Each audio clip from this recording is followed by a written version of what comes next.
it's not just BLM that's been exposed, but also the media's incessant lies about the violence that movement sowed, especially in places like Portland. My next guest, Andy No, recently returned there to document the city's continued struggle against the Antifa-led violence.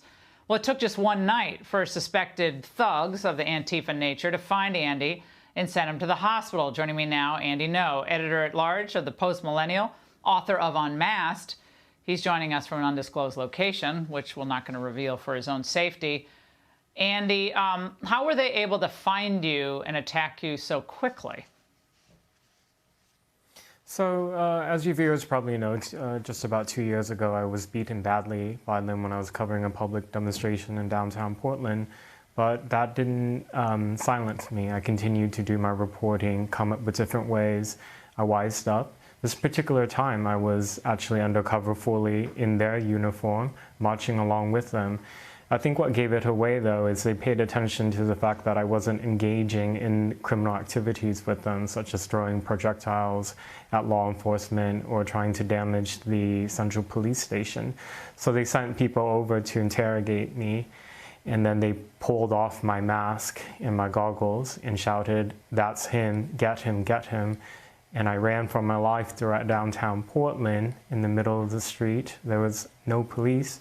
The fastest one in the mob caught up to me, tackled me to the ground, and was repeatedly punching me on the back of my head and my face, and I was pleading for mercy. He got distracted. I got up and ran into the nearest thing that was open because most of the businesses in downtown Portland are boarded up, which was the Nines Hotel. When I got in, I pled with the hotel security and staff to call 911, and they told me that I needed to put on a mask and that I had to leave. Oh God!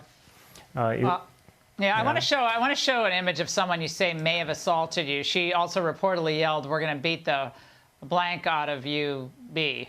Andy, have you given this photo to police? I mean, I don't know. You can't really see much in that photo. Of course, the mask. Another reason we don't want the masks is you can't identify anyone committing acts of criminality. Have you heard from the police?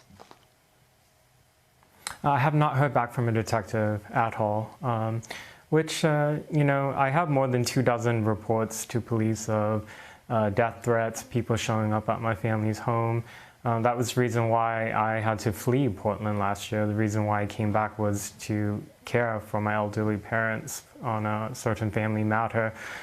And you know, it's important for journalists to be on the ground to see. Well, it's important to be on the ground, Andy, but apparently you have a target on your back, and I think, you know, you can't just keep getting beaten in the head. It's just not going to be good for you. Absolutely. You just can't. I mean, someone else is going to have to pick up the mantle here because they know who you are, and they're just going to beat you, and they're probably going to try to kill you. And they would if they could. Andy, thank you for your continued reporting, but you got to be careful out there. Thank you.